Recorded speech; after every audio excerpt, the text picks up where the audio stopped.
Mahirap lamang ang buhay ni Melissa, kaya sa murang edad ay batak na ang kanyang buto para maghanap buhay. Mula kasi nang maulila siya, ay kinailangan niya ng harapin ang hamon ng kapalaran para maisalba ang sarili. Kung ano-anong pinasok ni Melissa na trabaho, at hanggang sa siya ay magdalaga na, patuloy pa rin siyang kumakayod. Sa kanyang pagsisikap, makakapagpuhunan siya ng maliit na tindahan ng isda. At isang gabi, habang siya ay nagliligpit na sana ng kanyang mga paninda, isang matandang lalaki ang lumapit sa kanya. Napansin niyang tila wala sa sarili ang matanda at madungis pa ang buong katawan nito. Humingi sa kanya ng isda ang matanda. At dahil sa awa, ay hindi naman siya nagdalawang isip na bigyan ng matanda. Ang hindi alam ng babaeng si Melissa, ang matanda pala ay isang mayamang negosyante. Pero ang mas ikawiwindang niya, ang matandang ito pala ay ang kanyang ama. Ito ang kinukwento sa kanya ng kanyang ina. Nagpapanggap lang pala ang matandang lalaki na baliw at pulubi. Sinusubukan lamang ang pagkatao niya kung karapat-dapat ba siyang bigyan ng mana. Magkaroon nga kaya si Felisa ng mana sa lahat ng yaman ng matanda, gayong ito ay isa lamang anak sa labas?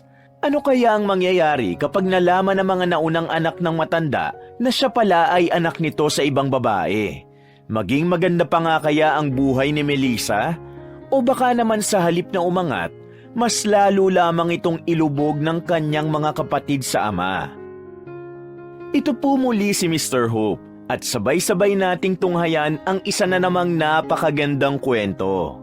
Umaga pa lang ay maaga nang gumagala sa paligid ng simbahan ang batang si Melissa para magbenta ng sampagita. Sa murang edad ay kinailangan niya ng magbanat ng buto para tustusan ang mga gamot ng kanyang ina. Kalalabas lang kasi ng nanay niya mula sa ospital. Napilitan silang sa bahay na lamang manatili ang nanay niya dahil wala rin naman silang pera para magpa-confine pa. Ang tanging gagawin na lamang nila ay umasa sa mga gamot na nireseta ng doktor, na hindi rin naman alam noon ni Melissa kung magiging epektibo ba yon. Sabi kasi ng mga nakakakilala sa kanila, iba pa rin kapag may doktor na tumitingin sa kanyang ina kada oras. Mainit at mausok sa lansangan pero walang pakialam si Melissa. Sa halip na paaralan ng mundo niya, tila ang lansangan na lang din ang naging paraiso niya. Dahil dito niya mahahanap ang tunay na ikabubuhay nila. Sa halip na libro, sampagita ang hawak niya. Mas kailangan niya ng pera kaysa sa karunungan. Sampagita, sampagita, bili na po kayo. Lahat ng lumalabas sa paligid ng simbahan ay nilalapitan niya. Hindi niya pinalalagpas kahit na sino. Kailangan na kailangan niyang maubos ang dala niyang paninda. Dahil kung hindi, wala siyang maibibili ng gamot at wala rin silang makakain ng kanyang ina. Dalawa na lang kasi sila ni Beth na magkasama sa buhay. Wala rin naman silang mga kamag-anak na pwedeng asahan dahil lahat ng mga yon ay mga mata pobre. Ang tingin sa kanila na mga yon ay isa silang basura. Mga hampas lupa na kung saan may mahihingan, doon daw sila lumalapit. Sampagita po, bili na po kayo. 10 piso lang po ang isa. Saka sisigaw niya sa mga tao, isang matandang lalaki ang lumapit sa kanya. Magara ang kasuotan ng matandang lalaki. Base sa nakikita ni Melissa, alam niyang mayaman ito. Kaya naman hindi na siya nagsayang ng oras. Sinimulan niya ng i-sales talk ang matanda. Sir, kapag bumili po kayo ng sampagita, babango na po ang altar nyo. O kung gusto nyo naman pong ilagay sa tapat po ng pinto nyo, matutuwa po ang mga magiging bisita nyo dahil mabango. At higit sa lahat, pagpapalain po kayo ni Lord. Nakatulong na po kayo sa bata, tapos naging mabango pa po ang bahay nyo. 10 piso lang po ito, sir. Murang-mura. Kung sa iba po, 15 pesos po ito. Pero sa akin, mura lang. Wala ka na po makikitang mas mura pa rito. Tapos ako lang po nagbebenta ng sampagita rito na cute. Yung iba po kasi alam nyo na, hindi sila cute. Sabi ni Melissa. Natawa pa sa kanya ang matandang lalaki sa mga pinagsasabi niya. Aba, kakaiba ka rin mag-sales talk, bata ka. Sige, bibili ako ng 10. Sakto kasi malaki-laki ang altar namin. Bigyan mo ako ng 10 tapos ang sukli, sa'yo na. Masayang sabi ng matandang lalaki. Tila nagningning naman ang mata ni Melissa. 500 kasi ang binigay ng matanda at may 400 pang sukli. Malaki na ang maitutulong nito para sa kanyang ina na naggagamot. Maraming salamat po, sir. Sobrang laking tulong po ng sukli na binigay nyo. Mangiyak-ngiyak pang sabi ng bata. Oo, huwag kang umiyak. Baka isipin ng mga tao pinaiyak kita. Pinunasan ni Melissa ang nangingilid niyang luha. Hinawakan siya ng matanda sa balikat at ngumiti. Iha, malayo ang mararating mo dahil masipag kang tao. Ipagpatuloy mo lang yan at lagi kang magdarasal sa puong may kapal, ha? O sige na, ako'y aalis na at malapit na rin gumabi. Umuwi ka na rin kapag naubos mo na yan para makapagpahinga ka. Sabi pa ng matanda at naglakad na rin ito paalis. Sa mga sandaling ito, namangha ang batang si Melissa sa katauhan ng matandang yon. Ang pagkakataon kasi na yun ay unang beses pa lang niyang naranasan. Kadalasan kasi sa mga matatandang aalukin niya ng sampagita ay laging masusungit. Kaya naman sobrang naninibago ang bata. Hindi niya inakalang may ganong klase ng tao siyang makakausap. Napapangiti na lamang ang bata at hinihiling na sana muli niyang makita ang matanda.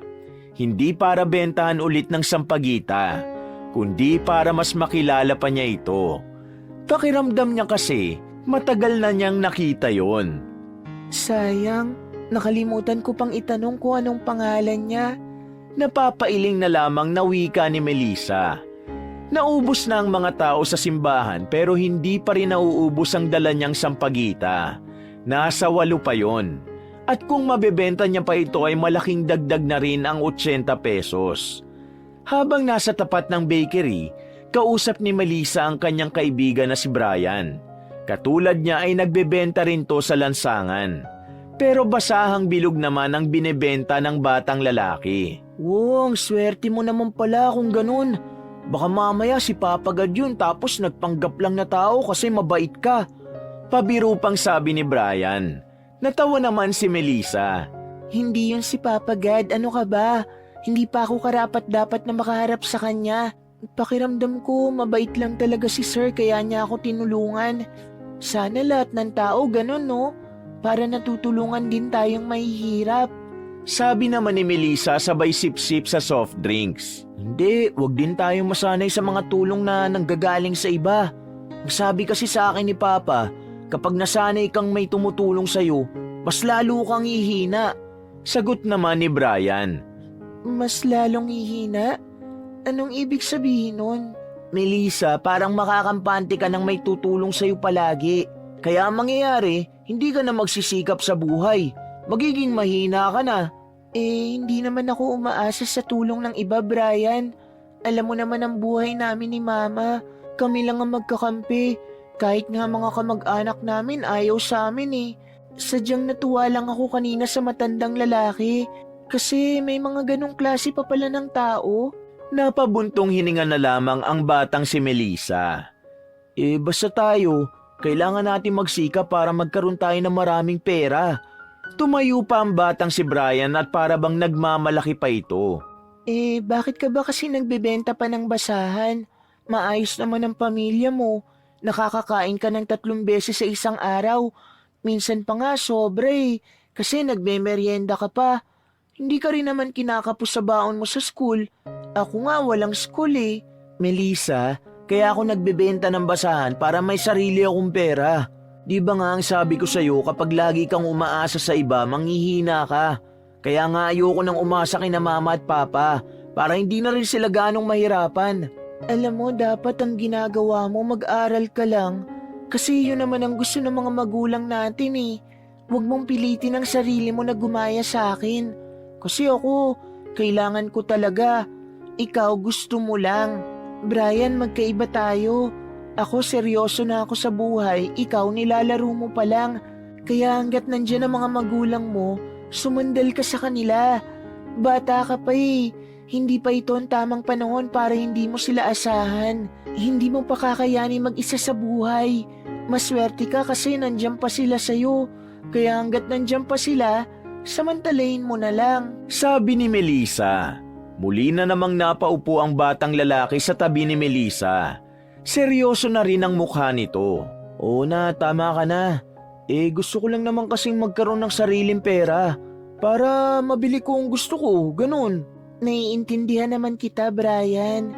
Pero mas maganda kung itutuon mo ang atensyon mo sa pag-aaral. Tumango na lamang ang batang lalaki na si Brian. Sa murang edad nila, ganun na ang usapan ng dalawa. Si Brian kasi, kahit na medyo nakakaangat naman sa buhay, ay parang utak matanda na rin na gusto nang magkaroon ng sariling pinagkakakitaan. Bagay na laging kinokontra ni Melissa dahil hindi naman talaga tama na sa murang edad magbabanat na ng buto ang isang bata. Wala lang talagang choice si Melissa dahil wala na silang ibang aasahan. Pag uwi ng bata sa kanilang bahay, inabutan niya agad ang ina na nagsasaing na. Agad siyang lumapit sa babaeng si Beth para alalayan ito. Mama, hindi na po dapat kayo bumabangon. Baka po kasi lalo kayong magkasakit kapag kumikilos pa rin kayo rito.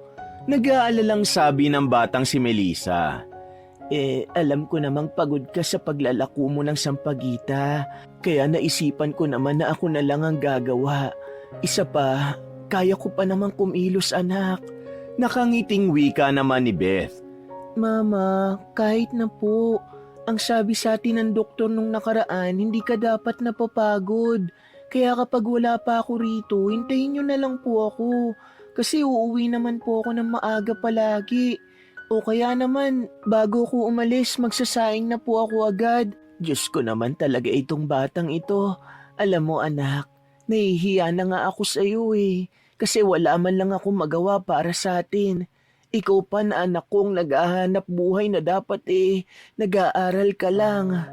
Anak, patawarin mo ko ha. Kasi hindi kita magawang ipasok sa paaralan. Kung sana naging mayaman lang ako, hindi ka na sana magdurusa ng ganito. Sabi ni Beth at lumungkot naman agad ang mukha ng babae. Mama naman parang others.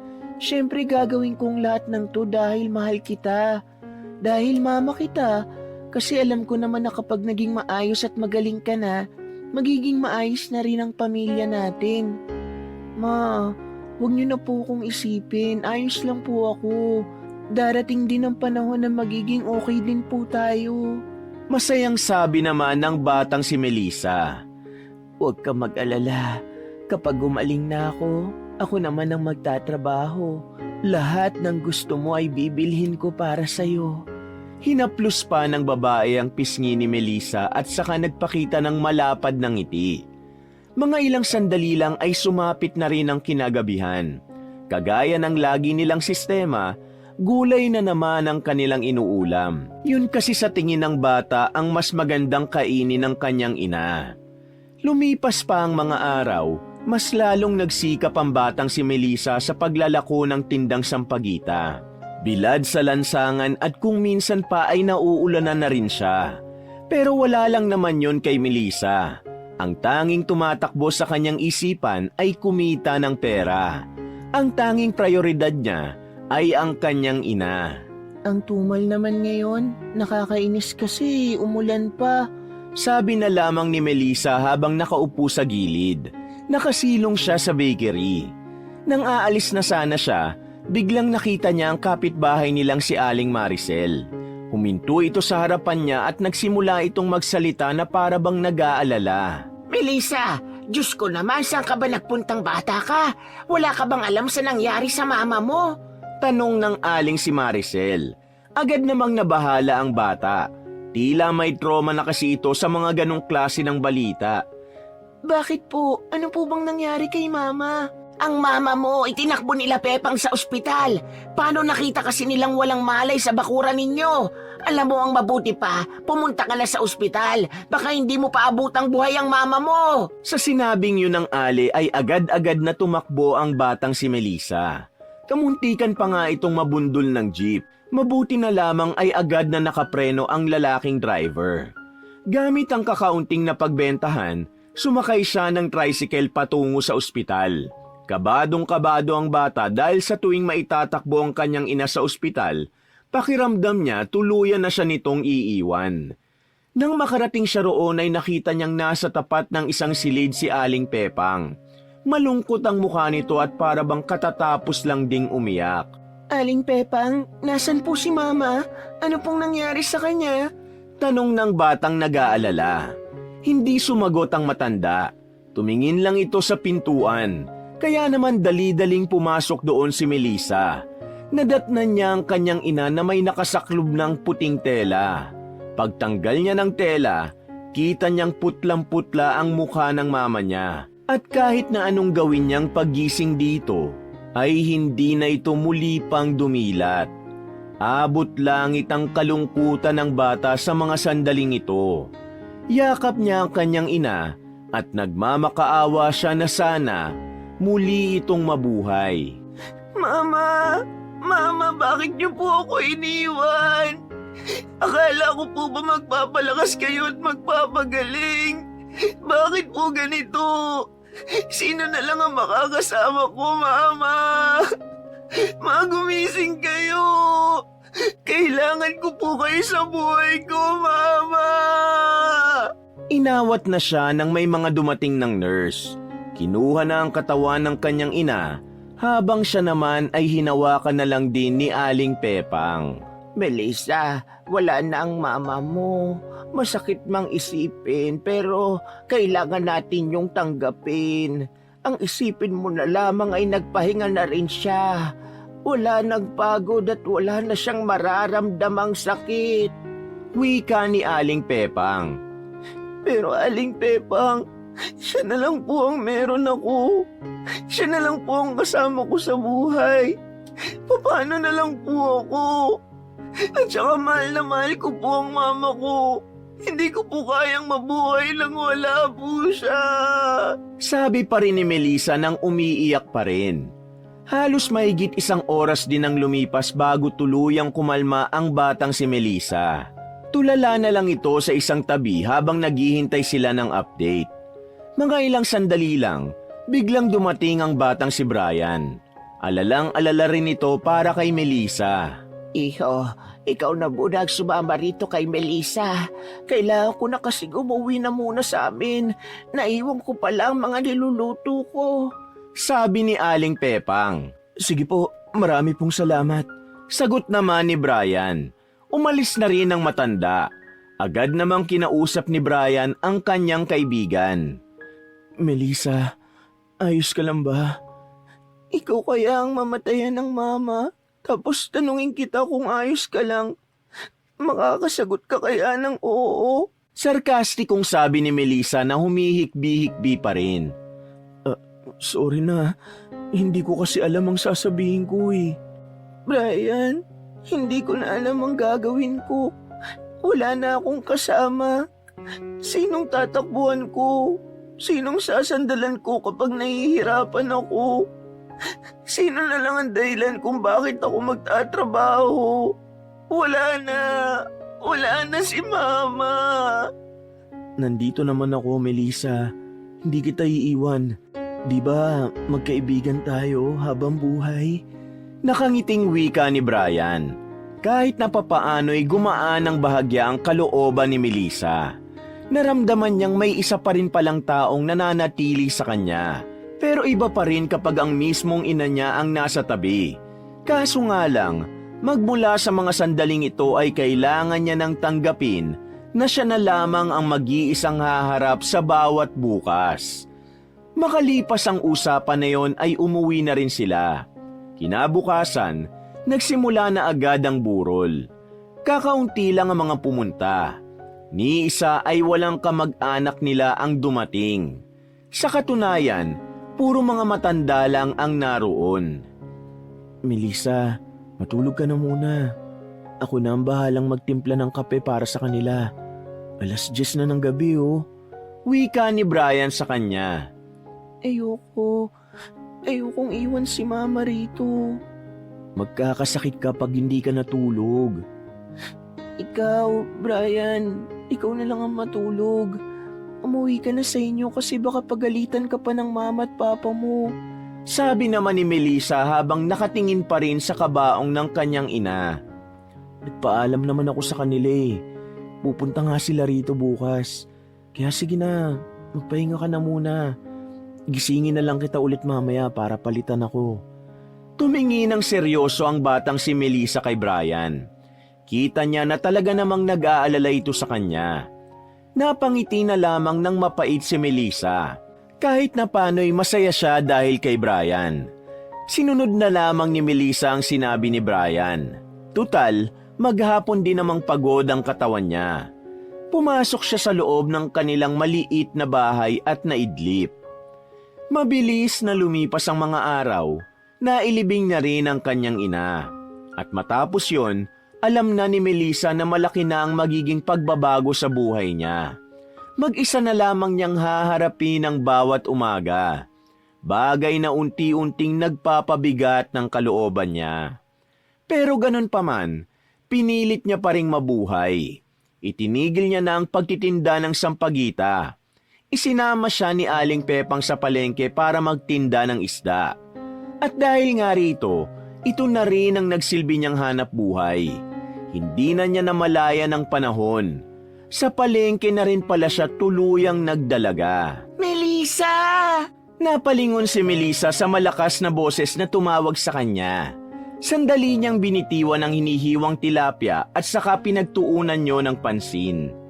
Ano ka ba? Bakit ka ba sigaw ng sigaw? Sabi naman ni Melissa. Ay wow ang sensitive mo sa ingay, ang ingay-ingay naman talaga rito.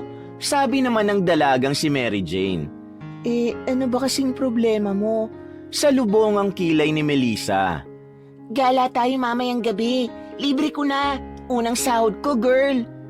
Gala? Ano ka ba? Pahinga ko na lang nga mamayang gabi. Hindi na ako makakagala pa niyan. Alam mo naman na nakakapagod ang trabaho. Buti ka pa nga, paupo-upo ka lang sa opisina nyo. Iba talaga kapag nakapagtapos no? Natatawa na lamang na sabi ni Melissa. Ito na naman siya, hindi ko naman kasalanan na nakapagtapos ako Siyempre, ginapang talaga ng mga magulang ko para lang makatapos ako kasi kailangan ko yun. Kaya sige na, gumala na tayo. Libre ko naman Pamibilit pa ni Mary Jane pero umiling na lang din si Melissa. Hindi kasi tayo pareho ng sistema ng buhay. Alam ko na mahirap din naman ang trabaho mo. Pero mas nakakapagod kasi ang trabaho ko Kung ikaw may lakas ka pa para umalis, ako kasi wala na. Sana naiintindihan mo ko. Napangiti na lamang ng mapait si Melissa at saka bumalik sa ginagawa. Sige na nga, hindi na. Minsan na nga lang ako magyaya, ayaw pa. Siguro kapag bumalik si Brian at niyaya ka niyang umalis, sasama ka agad. Muling napatigil ang dalaga sa paghihiwa ng tilapia. Nang mabanggit ang pangalang yun ni Brian, ay biglang bumalik ang mga masasaya nilang alaala ng binata. 10 taon na rin kasi ang nakalipas matapos mailibing noon ng kanyang ina, nawalan na siya ng kontak kay Brian. Umuwi kasi ng probinsya ang buong pamilya ng binata at magmula nun, hindi na sila nagkausap at nagkita pang muli. Sa paglipas ng mga taon, ay tinanggap na lang ni Melissa na may mga tao talagang bigla na lang mawawala sa buhay mo. Kagaya na lang ng kanyang ina. Sorry na, alam ko naman na mali yung sinabi ko. Ikaw naman kasi. Sige na, sasama na ako mamaya. Anong oras ba? Tanong ni Melissa. Wait, sigurado ka ba? Anong oras? Mamayang 7 ng gabi, pero bakit biglang nagbagong isip mo? Nagtatakang tanong ni Mary Jane. Naisip ko lang kasi na palagi ko na lang kinukulong ang sarili ko sa mga alaala ng nakaraan. Paano kaya kung ito naman yung oras para bumuo ako ng mga bagong alaala? Bongga girl! Sa wakas naisip mo rin yung bruha ka. Tama ka naman, kasi diba life is too short. Kung habang buhay kang lugmok dahil sa mga taong nawala sa buhay mo girl, walang mangyayari sa'yo. Mag-enjoy ka naman hanggat may time ka pa. Deserve mo maging masaya sa life sa kabila ng pinagdaanan mo, no? Siguro nga tama ka talaga na magsisimula lang ang totoo kong buhay kapag sinubukan ko ng kalimutan ang mga nangyari noon. Kahit na malansa si Melissa, lumapit sa kanya si Mary Jane para yakapin siya. Si Mary Jane ay matagal-tagal na rin niyang kaibigan. Matapos kasi ang 5 taon mula nang mamatay ang kanyang ina at umalis si Brian, dumating naman sa buhay niya si Mary Jane. Naging matalik na magkaibigan sila. Si Mary Jane ang naging takbuhan niya sa tuwing napapagod na siya sa buhay. Ano bang pwede kong suotin sa pupuntahan natin? Alam mo naman, wala akong magagandang damit eh. Sabi ni Melissa. Huwag ka na mag-alala, isasama kita mamaya sa bahay at bibihisan kita ng pambongga. Sayang ang beauty mo, girl, kung magsusuot ka lang ng panglalaki. Sabi naman ni Mary Jane at tinapik pa siya sa balikat. Mabilis lumipas sa mga sandali at natapos na rin ang pagtitinda ni Melissa. Matapos makaligo ay sinundo na siya ni Mary Jane para sa bahay nito ayusan. Dahil bihasa naman si Mary Jane sa pagme-makeover, mabilis lang silang natapos. Halos hindi na makilala ni Melissa ang kanyang sarili habang nakaharap sa salamin. Sobrang ganda niya. Kamukhang-kamukha niya ang kanyang ina. Hindi siya makapaniwala na darating din pala ang araw na makikita niya ang sarili na ganun kaganda. Bongga! Mas maganda ka pa sa akin, girl. Sarap mong sabunutan eh. Pagkatapos nun ay lumabas na rin sila. Sumakay sila ng jeep at nagtungo sa ermita. Hindi naman yun ang unang beses na nakarating doon si Melissa. Napapadaan din kasi siya ron tuwing namimili ng bagong paninda. Kaya naman alam niya na maingay at magulo roon. Maraming bar sa tabi-tabi at kung ano-ano pang tugtog. Ano bang ginagawa natin dito, Mary Jane? Nagtataka niyang tanong. Malamang mag-happy-happy tayo rito. Anong tingin mo, makikipag-away? Ayun, dali. Pasok tayo ron. Hinila na siya ni Mary Jane. Wala nang nagawa pa si Melissa kundi sumabay na lang sa agos ng trip ng kanyang kaibigan. Pagpasok nila sa loob ng isang bar ay maingay na, punuan, kaya naman agad din silang umalis doon. Hanggang sa nakarating na sila sa mas maayos na bar. May parking lot at may mga nagbabantay sa gilid na 2 lalaking malalaki ang katawan. Maingay rin naman doon nang pumasok sila, pero hindi gaya ng sa mga nauna. Pumwesto agad sila sa isang bakanting lamesa. Paglapit sa kanila ng waiter, ay agad namang umorder ang 2 ng kanilang maiinom. Sa mga sandaling ito, aminado naman ang dalagang si Melissa na kahit na paano, nakakalimutan niya ang lahat ng lungkot na meron siya. Ang saya-saya niya habang nakikipagsayaw sa kung sino-sino. At mahigit 1 oras nga lang ang nakalipas, nakita niyang may kalandian na ang kanyang kaibigan. Natatawa na lamang siya habang nasa gilid pa rin. Maya-maya lang ay tumayo na rin siya nang makaramdam na naiihi. Nagtungo siya sa ladies' restroom. Papasok na sana siya pero hindi niya inaasahang may makasalubong siya. Dahil medyo nakainom na rin, hindi na rin niya nailagan ang kanyang nakasalubong. Ouch! Buisit! Hindi ka ba tumitingin sa dinadaanan mo?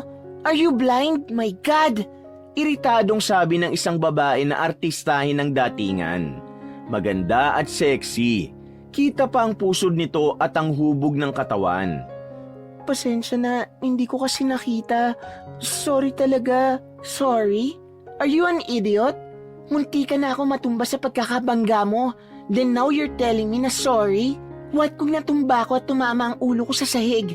What kung nabagok ako at nagkaroon ako ng head trauma at nagkaroon ako ng amnesia? Anong magagawa mo? Sabi pa ng babae. Nanlalaki pa ang mata nito na para bang sinisindak siya. OA naman nito. Pabulong niyang sabi. May sinasabi ka ba? Bumubulong ka pa eh. Wala, ang sabi ko naiihi na ako. Baka pwedeng padaan. Sabi pa ni Melissa. I'm not yet done with you. Hindi kita maintindihan. Ano bang pwede kong gawin para mapatawad mo na ako dahil sa simpleng banggaan? Napalingon silang 2 sa gilid nang biglang may dumating namang lalaki. Matangkad yun at mistisuhin din. Kahit na nakainom na ang dalagang si Melissa, napansin niyang magkahawig sila ng babae. Ella, what happened? Tanong ng lalaki. Kuya Marco, ito kasing babaeng to. Binangga ko. Muntikan pa akong matumba at mauntog. Tapos hindi man lang marunong mag-sorry. Humingi na ako ng pasensya kanina sa'yo. Ayaw mo lang makinig kasi salita ka ng salita. Buwelta naman ni Melissa. Well, hindi ko maramdaman ng sincerity ng sorry mo. Mas nagtaray ka pa kasi kesa sa akin. Sino ka ba? Lumapit na ng bahagya ang babaeng si Ella. Kung makatitig ito sa kanya ay parang hinuhusgahan na nito ang buo niyang pagkatao. Miss, hindi ka rin naman nakatingin kanina kaya nagkabanggaan tayo. Kung nakatingin ka lang din sana, edi hindi ka nagagalit ng ganyan. Kung ayos lang ha, padaan ako kasi naiihi na ako. Sarkastiko pang sabi ni Melissa. Hindi na niya pinansin pa ang dalawa. Sa pilitan niyang pinatabi ang babae at saka dumiretso na sa isang cubicle. Napakitaray, akala mo naman kanya tumbar. Bulong na lamang niya sa sarili. Buong akala ni Melissa ay umalis na ang dalawa sa tapat ng restroom. Pero paglabas niya, hinintay pala siya ng babae at ng kasama nitong lalaki, na sa pagkakaalam ni Melissa ay kapatid ng nagtataray sa kanya. Oh, hindi pa ba kayo tapos? Tanong niya. Ang lakas din naman ng loob mo magsalita ng ganyan sa kapatid ko, no? Sino ka ba sa tingin mo? Tanong ng lalaki na si Marco. Customer ako rito. Kayo? Sino ba kayo? I am the owner of this place. Just so you know. Kaya umayos ka ng pananalita mo dahil dayo ka lang sa lugar na to, ha? Apologize to her!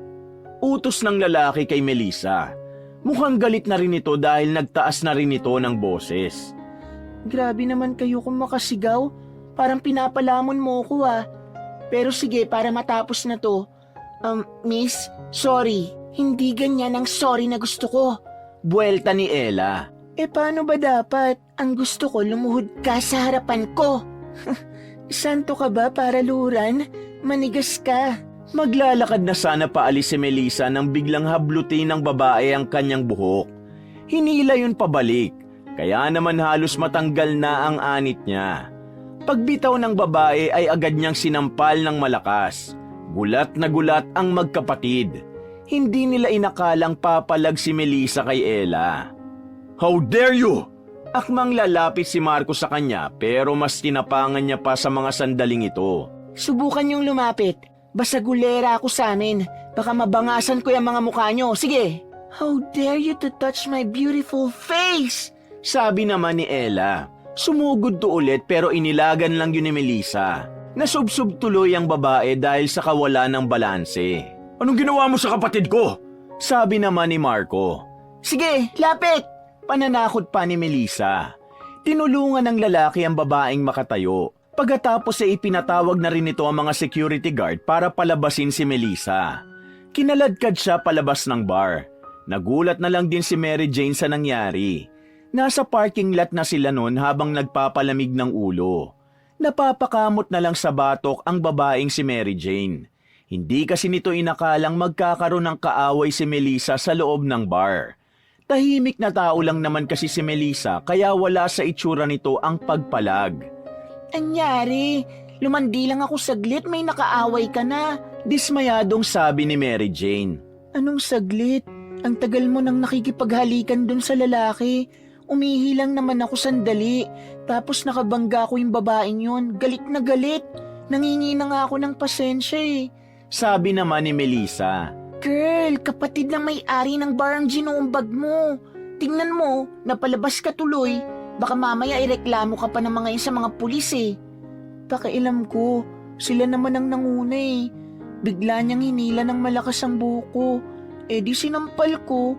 What, Melissa? Nanampal ka? Baliw ka, girl! Bakit ba? Masama ba ang ginawa ko? Bex, ox na ox yun. Gusto ko rin talagang sampalin ng babaeng yun Kundi lang siya kapatid na may-ari. Etchusera, kapag nagpupunta ako rito, feeling niya siyang pinakamaganda sa lahat. Sabi pa ni Mary Jane. Ang gulo mo, kanina ayaw mo nang ginawa ko. Tapos ngayon okay na okay sa'yo. Ano ba talaga? Basta, Melissa Bex, masaya ako kasi marunong ka nang ipagtanggol ang sarili mo. Tama lang yun. Sampalin mo lahat ng nang-aapi sa'yo. Baliw ngayon lang to. Ayoko magkaroon ng masamang record, no? Tara na nga, umuwi na lang tayo. Sabi ni Melissa at nauna na itong tumayo. Sakto namang may napadaan na jeep kaya dali-dali na rin silang sumakay. Napabuntong hininga na lamang ang dalaga sa mga sandaling yon. Hindi niya kasi talaga inaasahan na mangyayari ang ganon. Akala niya masaya at maingay lang sa loob. Pero may mga tao pala talagang kagaya ng nakatagpo niya. Aminado ang dalaga na busit siya sa magkapatid, lalong-lalo na ron sa babaeng sumabunot sa kanya. Pero sa kabilang banda, ayaw na lang din niyang isipin pa. Hindi kasi ganoon ang pagpapalaki sa kanya ng kanyang ina. Nasanay siyang mahinhin at talaga namang tahimik lang. Sa kabilang banda, hindi rin naman niya isasantabi ang pagtatanggol sa kanyang sarili sa oras na siya ang madehado. Mula kasi nang mawala ang mga taong mahal niya, pinangako niya sa kanyang sarili na hindi siya pwedeng maapi-api ng kung sino lang, kahit pa ng mga kamag-anak niya. Sila na lamang ang pasahero sa jeep dahil anong oras na rin nun. Kaya kahit mag-usap sila ng malakas doon, ay ayos lang. Girl, hindi pa rin ako makaget over sa ginawa mo. Bongga ka ron. Sabi pa ni Mary Jane. Tuwang-tuwa ka naman. Tanging sagot ni Melissa. Siyempre, marami na kasing inis sa babaeng yun. Eh di palagi ka palang nandun, tapos palagi ka pang may kahalikan. Baliw yun ang una. Lagi ako nandun pero wala namang pumapatol sa akin. Yung kanina lang talaga. Eh kasi nga mga rich kid ang mga tao ron. Alam agad nila kapag hampas lupa ka, kaya hindi ka nila papansinin. Mary Jane, huwag ka nang bumalik sa mga ganong lugar. Alagaan mo naman ang sarili mo. Baka mamaya may mga sakit ang mga tao ron tapos mahawa ka pa. Kapag namatay ka, edi wala na naman akong kaibigan. Sabi na lang ni Melissa at tumingin na lang sa labas. Grabe naman mag-isip ang babaeng to. Nang makarating na sila sa kanilang barangay, nagiwalay na rin sila ng landas sa unang kanto. Magkaibang direksyon kasi ang tirahan ng dalawa. Sa kanyang paglalakad pa uwi, nakasabay niya sa paglalakad si Aling Pepang. Ito ang tumulong sa kanya para magkaroon ng sariling tindahan. Mula nang mawala ang kanyang ina, ang matandang ito na lang ang laging tumitingin at umaalalay sa kanya. Parang naging pangalawang magulang na rin niya ito. Aling Pepang, gabi na eh. Bakit nandito pa kayo sa labas? Ano po yung mga dala nyo? Ako na po magbubuhat. Agad na kinuha ni Melissa ang mga dala nitong plastik. Maraming salamat. Eh, saan ka ba galing at parang amoy alak ka? Tanong ng matanda. May pinuntahan lang po kami ni Mary Jane na inuman. Iyang Mary Jane na yan, iwas-iwasan mo yan ha. Niyayaya ka sa inuman. Aling Pepang, isang beses lang naman po yun. Hindi na po mauulit. Sumama lang ako sa kanya kasi unang sahod niya sa unang trabaho niya eh. Eh kahit na ba, baka mamaya mawili ka. Nako, magkasakit ka pa. Alam mo naman siguro kung gaano kahirap ang magkasakit para sa ating mahihirap. Hindi tayo mayaman na kapag nagkasakit, otomatikong may ospital na tatanggap. Mahirap lang tayo. Madalas kailangan pa nating magmakaawa para lang tanggapin tayo kapag wala tayong maibabayad. Sabi ni Aling Pepang. Bumuntong hininga ang matanda. Tumango na lamang din si Melissa dahil alam niyang may punto naman talaga ito. Mga ilang sandali lamang ay naihatid na rin niya ang matanda sa bahay nito. Nang makapagpaalam, ay naglakad na rin siya patungo sa bahay niya. Ang bahay ng kanilang ina na siya na lamang ang nakatira. Ngumiti ng malapad at huminga ng malalim si Melissa. Tuwing papasok kasi siya sa bahay nila, parang bumabalik ang lahat ng sakit nung araw na namatay ang kanyang ina. Tila ba sariwa pa rin ang lahat. Mama, alam kong masaya ka na dyan sa langit. Maraming salamat po kasi napalaki mo kong matatag, Ma. Ito na ako ngayon, matibay na dalaga at kayang tumayo sa sariling mga paa. Mama, ayos lang bang ituring ko ng mama rin si Aling Pepang? Mabait naman kasi siya sa akin eh. Sabi ni Melissa habang nakatingin siya sa larawan ng ina na nasa tabi ng altar. Humiga na lang siya sa papag. Kalaunan ay nakatulog na rin siya agad. Kinaumagahan, nagising siya dahil sa sigawan sa kabilang bahay.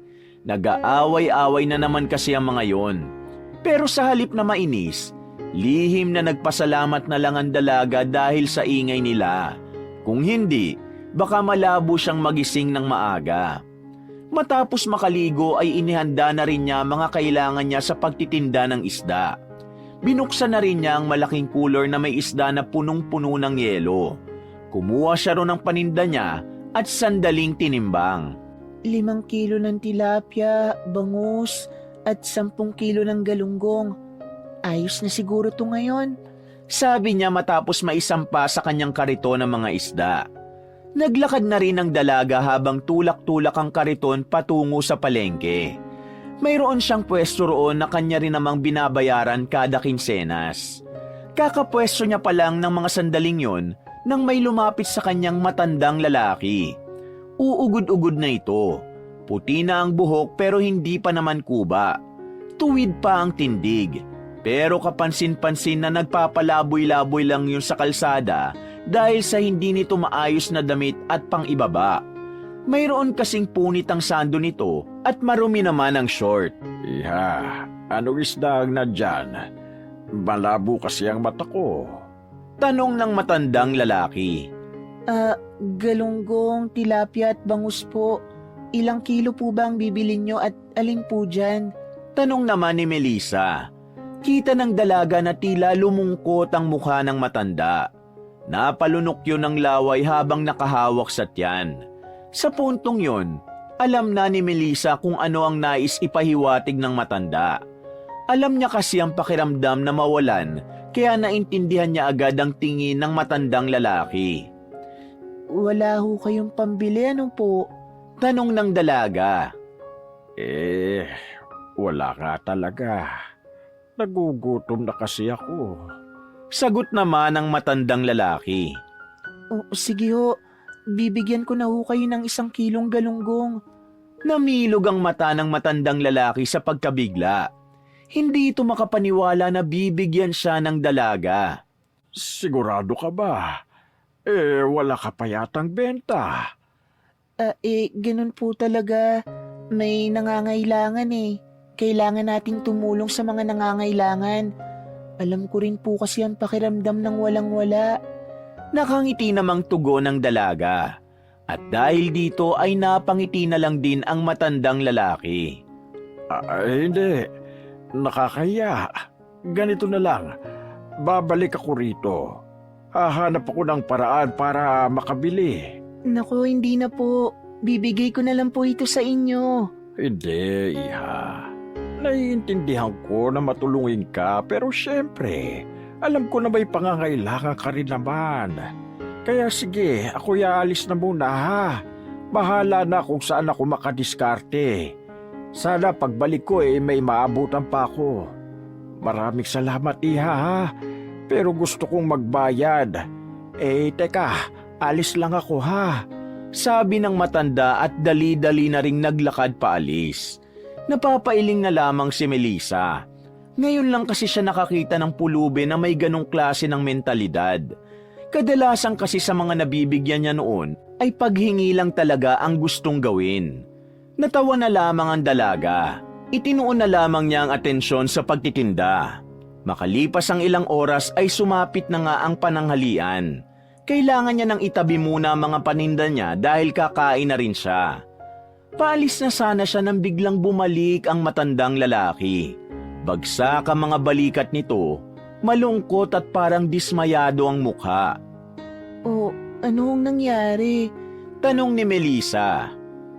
Wala. Walang nagbigay sa akin.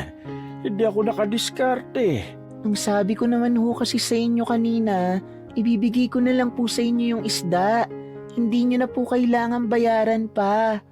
Nakangiting wika ni Melissa. Sigurado ka ba talaga? Hindi ka ba malulugi niyan? Hindi naman po. Naabot ko na po ang kota ko para sa araw na to. Malakas kasi talaga ang bentahan ng mga isda ngayon. Ito po. Itinabi ko talaga para sa inyo kasi alam kong babalik kayo. Kunin nyo na po. Kinuha ni Melissa ang isang supot ng isda at binigay sa matanda. Nag-aalangan pang ang kunin yon. Napakabait mo namang tao. Sana pagpalaig ka ng may kapal, iha. Sabi ng matanda.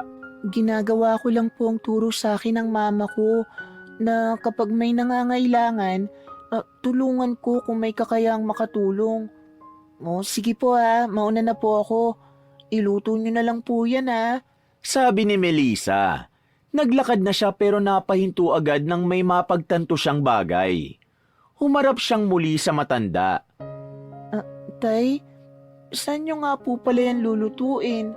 Tanong ni Melissa. Bahala na. Makikisuyo na lang siguro ko sa bahay-bahay na makiluto. Nakangiting wika ng matandang lalaki. Huwag na po. Baka bawasan pa nila yan at baka isa na lang ang matira sa inyo. Sumama na lang po kayo sa akin at doon nyo na po yan lutuin. May mga rekado naman po doon at may kala naman po akong maliit. Nako, sobra-sobra ng abalang dinudulot ko sa'yo. Tama pa ba ito, iha? Wala naman pong mali kung tutulong ka. At saka, nag-aalala lang naman po kasi ako. Baka mamaya gulangan pa kayo ng ibang tao. Alam niyo po kasi, ang mga tao rito sa barangay namin, mga wala sa ayos yung iba. Kaya dapat hindi natin ipagkatiwala sa kanilang mga pagkain natin o kahit na ano paman. Kung talagang gusto mo, di sige. Sasama na ako. Pero, sigurado ka bang hindi ako makakaabala sa'yo? Hindi naman po akong bahala. May kanin na rin po sa bahay kaya wala na kayong problema pa sa kanin. Tinapik-tapik ni Melissa ng mahina ang matanda sa balikat. Sabay na silang naglakad ng matanda. Pinagtitinginan pa nga sila ng ibang taong madadaanan nila pero wala namang pakialam si Melissa sa mga yon. Dahil para sa kanya, wala naman silang ginagawang masama. Ilapag nyo na lang po yan dyan at ako na pong bahalang maghiwa ng mga ihahalo nyo. Wika ng dalaga nang makarating na sila sa bahay nito. Hindi na. Iprito ko na lang siguro ito, iha. Para hindi ganong hassle. Hassle? Narinig ko lang sa mga kalalakihan niyang kanina, hassle. Ibig sabihin yata niyan abala. Paliwanag ng matanda. Sige po. Nagsalang na rin si Melissa at inunang prituhin ang isda na binigay niya sa matanda. Makalipas lang ang ilang sandali, naglatag na ang dalaga ng lamesa sa bakuran at sabay na rin silang kumain.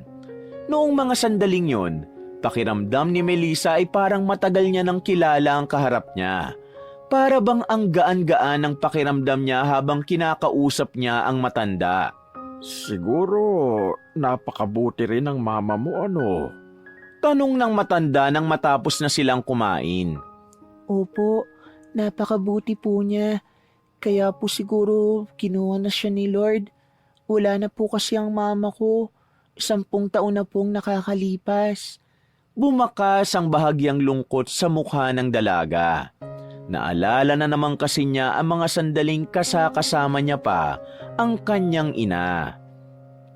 Pasensya ka na at napaalala ko pa sa'yo. Hindi ko na dapat tinanong. Nakukonsensya namang sabi ng matandang lalaki. Ayos lang po. Mas magandang ang araw-araw ko siyang maalala. Kasi kapag naaalala ko siya, kahit nalulungkot po ako, pakiramdam ko kasama ko pa rin siya. Matanong ko lang po, ano po palang pangalan niyo? Ang pangalan ko? Mateo ang pangalan ko. Sabi naman ito. Mateo? Napakamaginoon naman po ng pangalan niyo. Oo naman. Ang sabi sa akin ng mga kababaihan nung araw marinig pa lang ang pangalan ko, kinikilig na sila. Ewan ko ba, buti na lang hindi ako babaero. Natawa pa si Mateo. Kayo talaga? Saan na po kayo pagkatapos ng pag-uusap nating ito? Iyon ang hindi ko alam. Siguro magpapalaboy-laboy na naman. Pero ayos lang, sanay naman ako. Masaya na akong may nakatagpo akong kagaya mo, iha. Sana'y pagpatuloy mo lang ang pagtulong sa mga tao, ha? Ninitian na lamang ni Melissa ang matandang lalaki. Nang matapos na rin sila, nagpaalam na rin ang matanda. Bumuntong hininga na lamang ang dalaga. Kung pwede niya lang kasing patirahin ang matanda sa bahay niya ay ginawa niya. Pero kapag ginawa naman kasi niya yon, magagalit ang tiyahin niyang may-ari ng bahay. Kinahapunan, dumating na nga ang kinatatakutan niya. Nagbabalik ang kanyang tiyahin na si Maribel. Isa lamang ito sa mga kamag-anak niyang matapobre. Sa labas pa lang ay nagbubunga nga na ito. Agad namang hinarap ni Melissa ang kanyang tiyahin. O, tiya, napadalaw yata kayo. Sabi ni Melissa. Tiningnan siya nito mula ulo hanggang paa. Nakataas pa ang isang kilay ni Maribel na kahit hindi pa ito nagsasalita, halatang minamata-mata na nito si Melissa. Napadalaw? Malamang bahay ko to. Bakit? Bakit hindi ako dadalaw dito? Ngayong tapos na ang kontrata ko sa Canada, nandito ako para bawiin na itong bahay. Sabi ng ginang. Pero, tiya, nandito po kasi lahat ng alaala namin ni Mama. Baka po kung pwede, ibenta nyo na lang po sa akin to. Pipilitin ko pong makabayad kahit nahulugan. Hoy, Melissa, anong makabayad ang pinagsasasabi mo? Mula pagkabata mo, libre ko kayong pinatira dito. Kung sisingilin kita, baka mabaliw ka kakaisip kung saan ka kukuha ng pera. Ngayon, kukunin ko na ito. Lumapit pa si Melissa sa kanyang tiyahin at hinawakan ang kamay nito. Sinubukan niyang magmakaawa pero sadyang strikto ang ginang. Walang mababakas na konsensya sa mukha nito. Hindi na nito iniisip kung saan dadamputin si Melissa. Tiya, baka naman po pwedeng pagbigyan niyo po ako ngayon. Wala na kasi talaga akong matutuluyan. Hindi rin po ako pwede kina Aling Pepang. Marami na sila sa bahay nila. At isa pa, ayaw sa akin ng mga anak niya. Kaya pakiusap, dito na lang po muna ako sa bahay. Manahimik ka! 10 taon, Melissa. 10 taon ko itong hinayaan sa inyo. Ngayong kukunin ko na, magmamakaawa ka? Hindi mo yata naiintindihan na tama na ang 10 taon ng paninirahan nyo ng libre. Ipapagiba ko na ito dahil patatayuan ko ito ng sari-sari store. Parang awa niyo na po, tiya. Huwag mo nga ako hawakan, nakakainis ka. Umalis ka sa harapan ko, ang lansa-lansa mo. Tinulak ng ginang ang dalaga. Tumama pa ang puwet ng dalaga sa baitang ng pintuan. Wala na akong pakialam kung saan ka matutulog. Masyadong mahaba ang panahon na binigay ko sa inyo para makahanap ng sarili nyong bahay. Abusado na kayo! Paano ba naman kasi mas pinili nyong maging mahirap kesa magsikap sa buhay? Ayan, mga dukha pa rin. Tiya, hindi namin piniling maging mahirap. Sadyang ito lang talaga ang binigay na kapalaran sa amin. Nagsisikap po kami araw-araw hanggang sa nagkasakit na lang si Mama at namatay. Hindi kami tumigil na magbanat ng buto para lang makaahon. Kaya wag niyo naman po sanang sisihin kung bakit naging ganito ang buhay namin. Naiiyak nang sabi ni Melissa.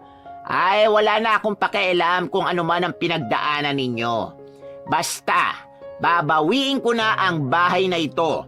Tapos, mamayang gabi, kailangang nakalabas na ang mga gamit mo. Dahil kapag bumalik ako mamaya na wala ka pa rin ginagawa, ako mismo magtatapon ng mga gamit mo sa labas. Naiintindihan mo ba ako? Umalis na ang ginang. Naiwan na lamang na nakaupo sa lapag ang dalagang si Melissa. Umiiyak at hindi alam ang kanyang gagawin.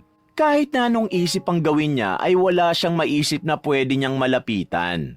Kay Mary Jane sana, ang kaso lang, hindi rin naman papayag ang mga magulang ng kanyang kaibigan. Kaya naman walang choice ang dalaga. Kahit na wala pa siyang mapupuntahan, ay hinakot na lang niya ang mga mahalagang gamit sa loob at ang iba naman na hindi na niya magagamit ay iniwan na lamang. Kinagabihan, muling bumalik ang kanyang tiyahin. May mga kasama itong kalalakihan. Pinagtatapon na mga yon ng ibang gamit. Habang si Melissa naman ay nasa gilid lang ng kalsada, pinapanood kung paanong ikinakalat sa daan ang mga gamit nila. Ayaw na ayaw ko nang makikita ang pagmumukha mo rito, Melissa. Kasi bukas, ipagigiba ko na rin ito. Sabi ni Maribel sa dalaga at umalis na rin ito. Tumayo na lamang si Melissa. Dala-dala niya ang 4 na bag na sinukbit niya sa kanyang likod at braso. Ang mga mata ng mga nadadaanan niya ay sa kanya na naman nakatingin. Nakakarinig siya ng mga bulong-bulungan. Naisipan niya pang dumaan muna kay Aling Pepang. Pero nahiya na lang din siya dahil malaking abala nang naidulot niya rito mula pa nung bata pa lang siya. Nang mapagod na sa kakalakad, tumambay na lamang ang dalaga sa isang park na malapit lang din naman sa kanila. Nakatingin siya sa kalsada at pinapanood ang mga sasakyan. Binibilang niya ang mga sasakyang dumadaan para libangin ang kanyang sarili. Maya-maya, habang nakatulala ay merong lumapit sa kanya. Hindi niya yun tinitingnan.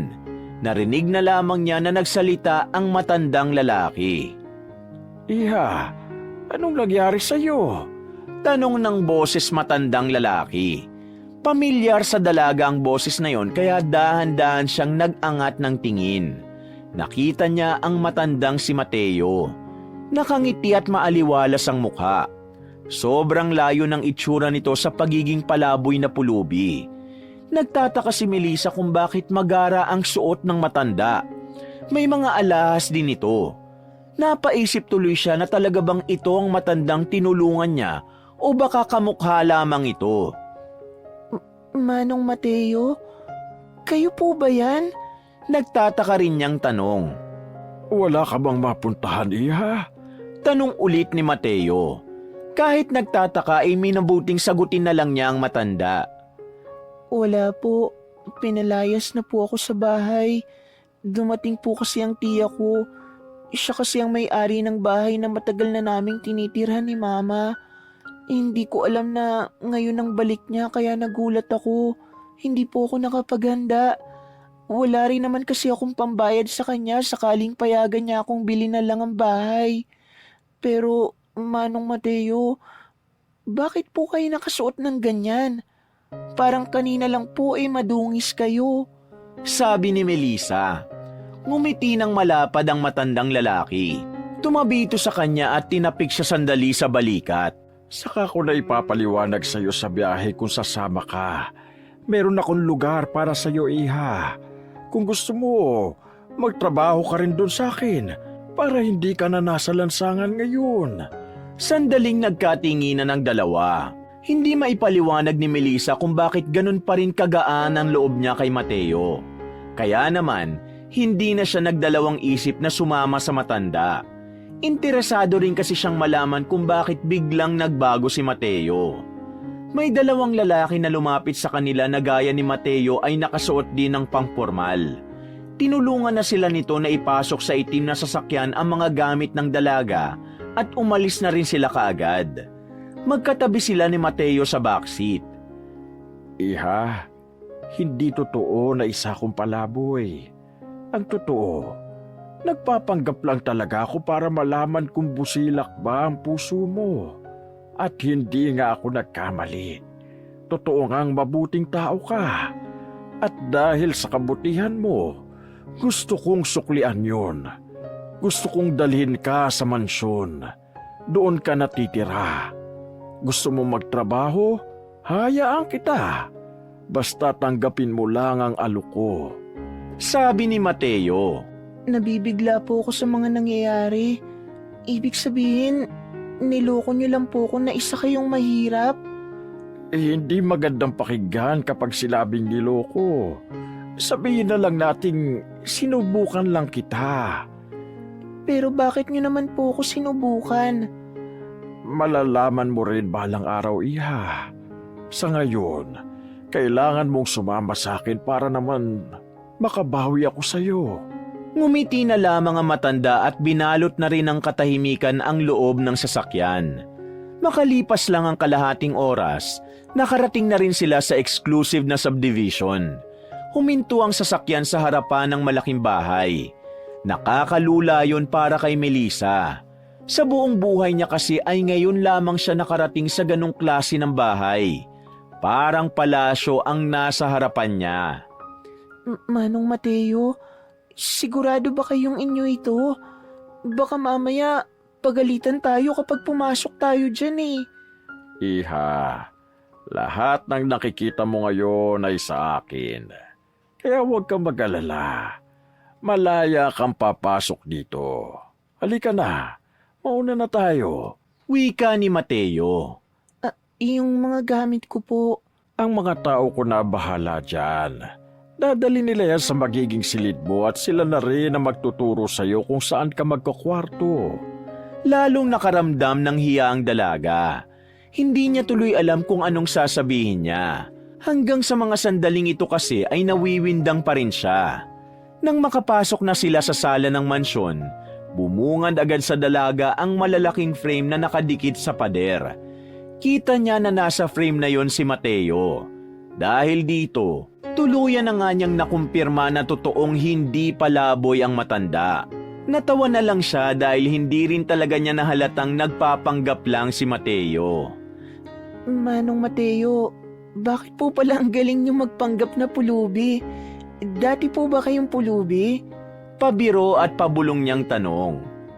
Oo, dati rin kasi ako palaboy-laboy.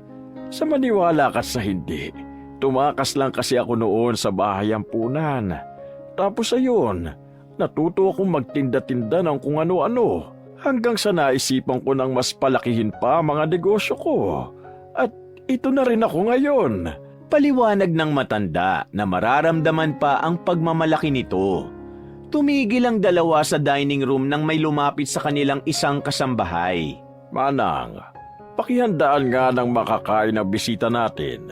Ibigay niyo sa kanya ang lahat ng masasarap na pagkain. Agad namang sumunod ang matandang babae. Habang sila naman ay umupo na lang muna. Manong Mateo, sobrang laki po ng bahay niyo. Hindi ba kayo naliligaw dito? Namamanghang tanong ng dalaga. Kung minsan ay naliligaw ako, lalo na kung lasing. Natatawa naman itong sabi. Manong, hindi pa rin po ako makapaniwala. Alam mo kung anong mas hindi ka panipaniwala?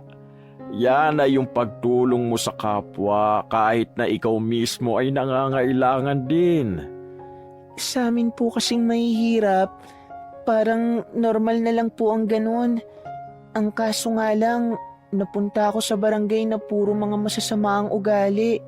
Pero sa ibang lugar po, ang mga mahihirap po talaga ay nagbibigayan. Tuwang-tuwa sa kanya si Mateo nung mga sandaling yun. Ang dami nilang napagkwentuhan na kung ano-ano. Nang kumain na si Melissa ay nagpaalam na rin sa kanya ang matanda. Makalipas ang halos 20 minutos, hinatid na rin siya ng dalawang lalaki sa kanyang magiging silid. Grabe, sobrang laki naman ng kwartong to. Sigurado ba na dito ako titira? Hindi ba maid's quarter? Ako lang ba may kwartong ganito? Magiging kasambahay lang naman ako rito eh. Hindi naman po ako tagapagmana. Sabi ni Melissa na paulit-ulit pang umupo-upo sa kama. Sinusunod lang namin ang utos ni Don Facundo. Siyang may gusto ng lahat dahil espesyal ka sa kanya. Kung meron kang gustong itanong, kung may kailangan ka, pwedeng-pwede kang magsabi sa akin. Ako si Arjo, ang head ng mga bodyguard ni Don Facundo. Sabi naman ng lalaki na sa palagay ni Melissa ay nasa edad 40 na. Don Facundo? Di ba Mateo ang pangalan niya? Nagtataka niyang tanong. Don Mateo Facundo. Yun ang tunay niyang pangalan. Umalis na rin ang dalawang lalaki. Naiwan naman siyang mag-isa roon na hindi pa rin nawawala ang ngiti sa kanyang mukha. Hindi siya makapaniwala na darating ang araw na makakahiga siya sa isang malaki at malambot na kama. Para sa kanya, isang malaking panaginip lamang ang lahat. Dahil sa sobrang komportable ng dalaga sa lugar na yon, ay hindi na niya namalayang nakatulog na pala siya. Pagising niya ay madaling araw na. Nilalamig siya dahil sa simoy ng hangin na pumapasok sa silid. Nakalimutan niya kasing isarado ang bintana. Kinaumagahan, pinuntahan na siya ni Arjo para hatiran ng pagkain. Umalis daw kasi si Mateo kaya hindi na raw siya maaasikaso ng matanda. Noong umagang yun, napaisip na si Melissa kung bakit espesyal ang trato sa kanya ng matanda. Sa pagkakatanda niya kasi, binigyan lang naman niya ng isda si Mateo. Pagkatapos nun ay wala na siyang ibang ginawa. Malayong malayo sa kung papaano siya sinuklian ng matanda. Para bang ginagawa siyang prinsesa. Kuya Arjo, pwede ba ako magtanong? Sabi ni Melissa bago lumabas ng pintuan ng lalaki. Anong tanong mo? Nagtataka kasi ko kung mamamasukan akong kasambahay, bakit parang sobrang kakaiba naman ng trato niya sa akin? Kilala ba ako ni Manong Mateo noon pa? Kita niyang huminga ng malalim ang lalaki. Tumingin ito sa malayo at saka sumagot. Kung gusto mong malaman ang kasagutan sa mga tanong mo, kausapin mo na lang siya mamaya kapag nakabalik na siya. Mas siya ang nakakaalam ng bawat detalye. Sagot nito at saka isinara na rin ang pintuan. Bawat detalye? Anong ibig sabihin nun? Nakakalito. Feeling ko talaga kilala ako nito ni Manong Mateo eh. Napapailing na lang niyang sabi sa sarili. Kumain na lang siya ng kanyang umagahan dahil kumakalam na rin ang kanyang tiyan. Mga bandang 8:00 ng umaga, si Aling Tata naman ang pumunta sa kanya. Ito naman ang head ng mga quarters. Kahit ngayon niya pa lamang nakita ang matandang babae, tuwang-tuwa na agad yun sa kanya. Hindi niya rin alam ang dahilan kung bakit. Kahit ang iba ring kasambahay ay maganda ang pakikitungo sa kanya. Mabuti naman at nandito ka na, iha. Ang sabi sa akin ni Don Facundo, ipasok daw kita bilang kasambahay. Ang sabi niya kasi, alam niyang hindi ka papayag na titira ka lang dito ng libre. Gusto mo raw na pinagtatrabahuhan ng mga gusto mong makuha. Ganon daw ang ugali mo eh. Saad pa ni Aling Tata. Tama po si Manong Mateo. Ganun nga po talaga ang ugali ko. Nagtataka lang po ako kasi bakit nakabukod po ako ng kwarto sa inyo. Nahihiya po ako sa inyo kasi magkakaparehas lang naman tayo ng magiging trabaho dito. Magiging kasambahay din naman po ako tulad nyo. Hindi ko naman po sinasabi na kapag kasambahay, hindi na dapat matulog sa maganang kwarto. Pero hindi ko lang po talaga maintindihan kung bakit ako lang. Natawa ng mahina ang matandang babae. Mas lalo namang ikinalito ni Melissa ang mga nagiging reaksyon nito sa kanya. Iha, sa ngayon sumama ka na muna sa akin ha. Si Don Facundo na lang ang bahala magpaliwanag sa'yo ng lahat. Bigla kasi siyang nagkaroon ng emergency meeting ngayon kaya kinailangan niyang umalis. Paliwanag ni Aling Tata. Sabay na silang nagtungo sa maid's quarter. Pagdating nila ng sala, napansin ulit ni Melissa ang malalaking larawan sa pader. Hindi na niya napigilan ang sariling magtanong tungkol doon. Aling Tata, yung kasama ni Manong Mateo, siya po ba ang asawa niya? Tanong ni Melissa. Oo, siya si Doña Priscilla. Namatay na siya nung 5 taon pa lang ang bunso nila. Ibig sabihin, may anak si Manong Mateo? Nakatutok pa rin ang mata ng dalaga sa mga larawan. Oo, may 3 siyang anak, pero laging wala rito sa mansyon. Ang panganay niyang babae ay katulong ni Don Facundo sa negosyo. Ang pangalawa naman niyang anak na lalaki may sarili ring negosyo. Habang ang bunso namang babae ay walang ginagawa, puro pagpapasaway lang. Tumangu-tango na lamang ang dalaga. Maglalakad na sana sila ulit nang biglang dumating ang isa sa mga anak ni Mateo. Napatigil sa paglalakad si Melissa nang marinig niyang tinawag ni Aling Tata na Ella ang dalagang kakapasok lang ng sala. Magandang umaga po, Ma'am Ella. Bati ni Aling Tata. Nang humarap si Melissa, nanlaki ang kanyang mata nang makilala ang babaeng nasa harapan niya.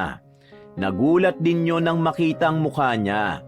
Dumaloy ang kaba sa kalooban ng dalagang si Melissa. Nawiwindang at hindi alam ang gagawin. Batid niyang naalala rin siya ng babaeng si Ella. Kaya naman agad na nagsalubong ang kilay nito sa kanya. Manang, bakit nandito ang basurang yan? Tanong ni Ella. Ma'am Ella, ang bibig niyo po, magagalit po si Don. Wala akong pakialam. Sino nagdala ng babae niya sa bahay na ito? Sasampalin ko! Dinala siya rito ni Don Facundo. Sabi ni Aling Tata. Nang marinig ni Ella yon ay tila lalong umusok ang ilong nito sa galit. Agad na lumapit ang babae kay Melissa at pinatikim yun ng malakas na sampal. Napaupo pa sa sofa si Melissa dahil sa impact nito. Ella, ano bang problema mo? Bakit mo sinasaktan si Ma'am Melissa? Sabi naman ni Aling Tata na pumagitna na rin sa kanilang dalawa. Anong sinabi mo, ma'am? Ngayong naiintindihan ko na, ikaw pala ang anak sa labas ni Daddy na matagal niya nang hinahanap. Ang kapal din pala na mukha mong pumunta rito, no? Bakit? Para saan? Para ang kinin mong yaman ni Daddy? Hindi kita mapapatawad sa ginawa mo sa akin sa bar. Sisiguraduhin kong hindi magiging maganda ang buhay mo rito. Sasampalin pa sana ulit ni Ella, pero bigla nang dumating ang matandang lalaki na si Mateo, kasama ang panganay nitong anak na si Janet. Ano bang nangyayari dito? Ella, bakit mo sinasaktan si Melissa? Tanong ni Mateo. Daddy, tell me, ito na bang sinasabi mong anak mo sa ibang babae? Sabihin mo, Daddy! Sabihin mo! Malakas ang tinig ni Ella sa mga sandaling yon. Ramdam na talaga ang galit nitong nagpatong-patong na dahil kay Melissa. Oh, siya ang anak ko kay Beth. Siya ang kapatid ninyo. Kaya nakikiusap ako sa inyong lahat. Itrato niyo siya ng tama. Dahil katulad ninyong magkakapatid, si Melissa ay galing din sa dugo ko. Anak ko rin siya. Hindi ako makakapayag na may kahati na ako sa atensyon mo. Ako lang ang prinsesa dito. Wala nang iba. Itong babaeng ito, hindi ko ito matatanggap kahit na anong gawin mo, Daddy. Pagmamaktol ni Ella. Ella naman, mag-mature ka na. Hindi ganyan ang Ella na ine-expect ko pagdating sa usaping ito. Sabi pa ni Mateo. Ate Janet, sang-ayon ka ba sa gusto ni Daddy na patirahin ang babaeng yan dito? Sumagot ka, ate! Nilapitan pa ni Ella ang ate niyang si Janet. Sinampal ni Janet ang dalagang si Ella. Sa gulat ay napaupo rin yun sa sofa. Stop acting like a child. You're being disrespectful sa harapan ng daddy natin. Ibaba mo ang boses mo, Ella. Wala ka pang napapatunayan, kaya wala kang karapatan na sumigaw-sigaw sa harap ni Daddy. Sabi ni Janet. Padabog na umalis na lamang si Ella. Habang si Melissa naman sa gilid ay natameme lang. Hindi na niya alam ang sasabihin niya. Wala siyang maisip. Blanko ang kanyang utak. Sige na, Janet anak. Kausapin mo ang kapatid mo. Kakausapin ko lang si Melissa. Sabi ni Mateo at tumangulang din naman sa kanya ang babae. Nilapitan agad ni Mateo ang dalagang si Melissa na hanggang sa mga sandaling yon ay nasa sofa pa rin. Nakatulala sa baba at hindi niya magawang mag-angat ng tingin. Iha, gusto ko sanang humingi ng tawad sa ginawa ni Ella. Hindi ko alam kung bakit kanya ginanon, pero ako na sana ang humihingi ng paumanhin. Totoo po ba? Totoo po ba na kayo ang tatay ko? Totoo po bang kayong naging asawa ni Mama ng panandalian? Totoo po bang anak ninyo ko? Sunod-sunod na tanong ng dalaga. At sa puntong ito, nagkaroon na rin siya ng lakas ng loob para tingnan sa mata ang matandang lalaki. Oh, totoo ang lahat. Niloko niyo po ako. Nagpanggap kayo na pulubi para subukan ako kung karapat-dapat ba ako sa pamilya niyo. Bakit? Una pa lang ba iniisip niyo na lumaki ako ng pariwara dahil lang sa mahirap kami? Melissa, hindi ganun. Iniwan niyo si Mama nung buntis siya. Lumaki akong walang ama. Nagkasakit si Mama na tanging ako lang ang masasandalan niya. Sa mura kong edad, napilitan ako maghanap buhay para may panggamot siya. Lahat ng yun nangyari dahil iniwan niyo kami. Bakit? Dahil ba anak lang ako sa labas? Dahil ba anak mo lang ako sa pagkakamali? Hindi kita anak sa pagkakamali. Totoong minahal ko ang mama mo. Nabuo ka namin dahil mahal na mahal ko siya. Kung talagang mahal mo si Mama, bakit mo siya iniwan? Unti-unti nang tumulo ang luha ng dalaga dahil sa sama ng loob. Hindi ko siya iniwan. Iniwan mo siya. Kung hindi mo siya iniwan, hindi na sana kami mahihirapan. Eh di sana lumaki ako may kinikilalang ama kahit na alam kong hindi naman ako ang prioridad. Hindi naman namin gusto ang yaman mo. Ang gusto namin yung pagmamahal na karapat dapat para sa amin. Lalo na kay mama na talagang naghirap nung mawala ka sa buhay niya. Tapos ngayon kinuha mo ko.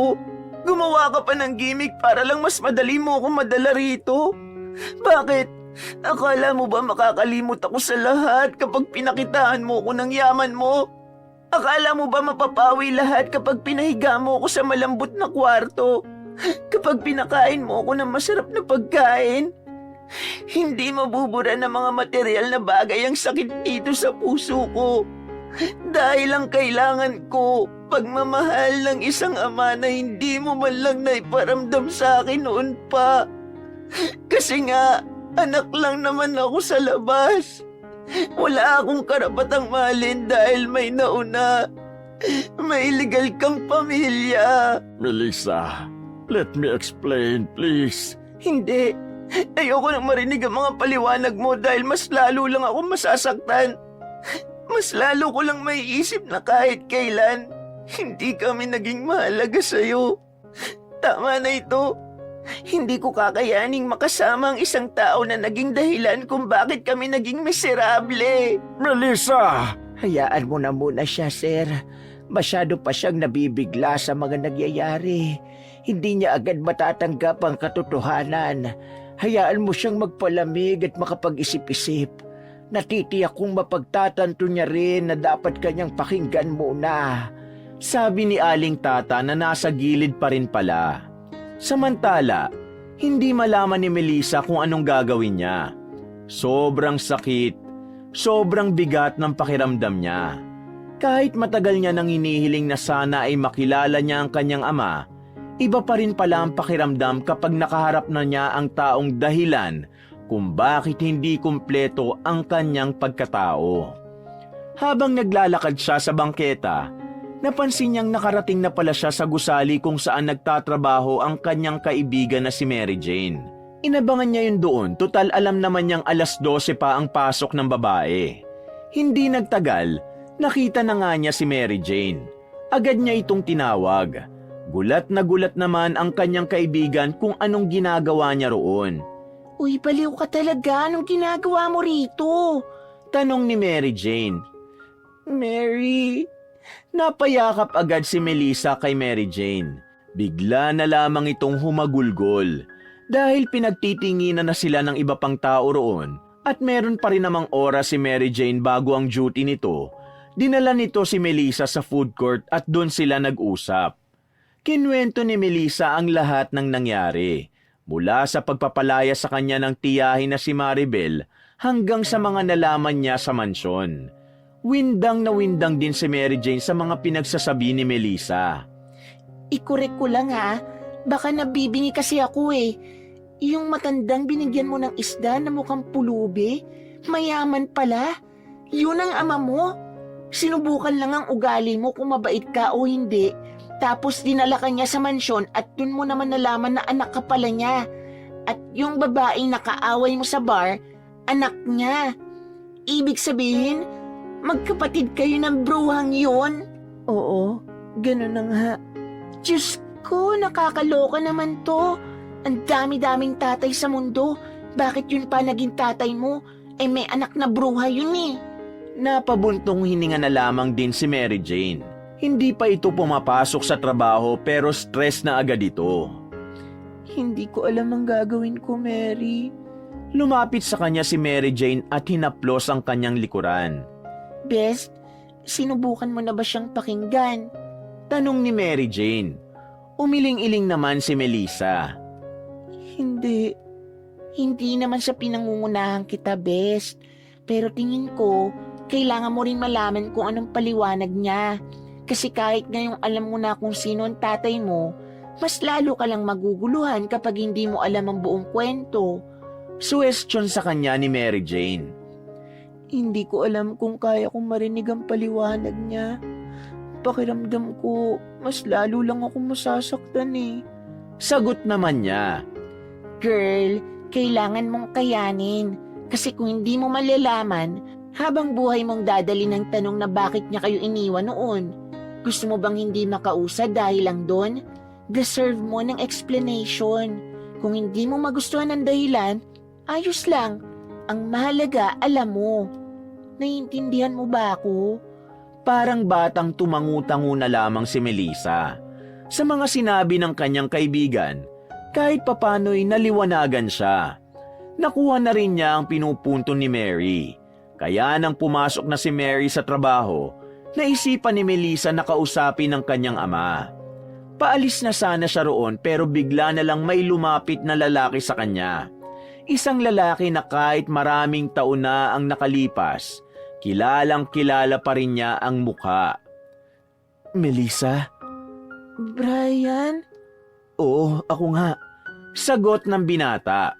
Agad na lumapit si Melissa at saka sinuntok niya ng malakas sa braso ang binata.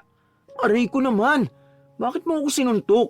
Ganyan ka ba mag-welcome ng taong matagal na nawala sa buhay mo? Para yan sa bigla mo nalang pag-iwan sa akin.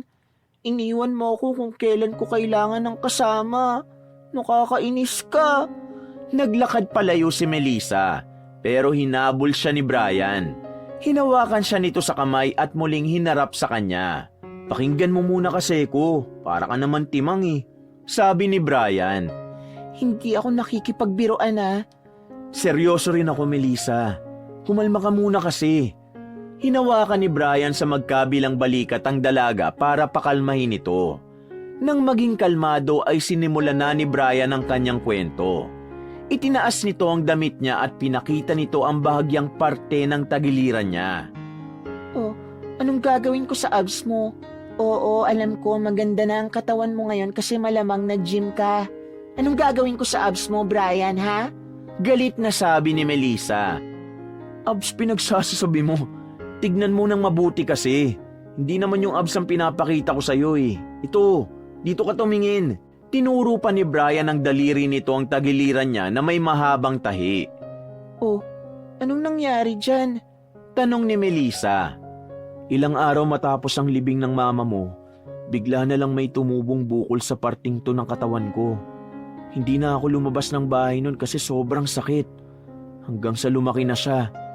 Nahiya na ako magpakita sa'yo. Si Papa at Mama natakot na sila. Kaya pinagamot nila ako sa tito kong doktor sa Canada. Sinadya akong hindi magsabi sa'yo kasi ayokong mas mag-alala ka pa. Ayokong isipin mo na may mamamatay na namang tao. At saka ang nasa isip ko nun, mamamatay na ako kasi cancerous daw sabi ng tito ko. Pero sa kabutihang palad, nakasurvive naman ako. Kung magtataka ka naman kung bakit hindi kita kinonta kahit tapos na ang operasyon, kasi doon na rin ako pinag-aral ni Mama. At nang makapagtapos naman ako, nagkaroon ako ng mahabang kontrata sa isang kumpanya. Tinapos ko lang yun kasi kailangan ko rin naman ng pera. Kasi gusto kong balikan ka rito sa Pinas. Patawarin mo ako kung naramdaman mong iniwan kita. Natakot lang ako na baka mas lalo ka pang malugmok sa oras na mamatay ako tapos alam mo. Paliwanag ng binata. Sa puntong ito ay naliwanagan na rin ang utak ni Melissa. Naniniwala naman din siya roon. Dahil nung nasa burol pa lang sila ng kanyang ina, nakita na rin niya ang bukol na yon pero maliit pa. Hindi niya na lang sinabi kay Brian. Oo na, naniniwala na ako. Nakakainis lang kasi. Pinapatawad mo na ba ako? Oo, alam nga namang hindi. Magkaibigan tayo. Nakasimangot na sabi ni Melissa. Para mawala na ang inis mo, lilibre na lang kita ng pagkain. Tara! Inakbayan ni Brian ang dalaga na para bang walang naging gap sa kanila kahit 10 taon silang hindi nagkita. Kinwento ni Melissa ang lahat ng ganap sa buhay niya. At gaya ni Mary Jane, pinayuhan lang din siya ni Brian na kausapin ng maigi ang kanyang ama. Malaki na ang pinagbago ni Brian. Matured na itong mag-isip at marami na ring alam tungkol sa buhay-buhay. Matapos ang pag-uusap nila ni Brian, sinamahan siya nitong bumalik sa mansyon. Kinakabahan kasi si Melissa dahil pakiramdam niya wala siyang kakampi sa mansyon na yon. Sa bungad pa lang, nakasalubong na nila si Mateo. Nagtataka kung sino ang kasama ng kanyang anak. Melissa, Mabuti naman at bumalik ka. Ipapahanap na sana kita sa mga tao ko. Teka, sino itong kasama mo? Boyfriend mo ba ang lalaking ito? Tanong naman ni Mateo. Hindi niya po ako boyfriend. Pero nung mga panahon na kailangan niya ng makakasama nung bata pa siya, ako po ang kasama niya.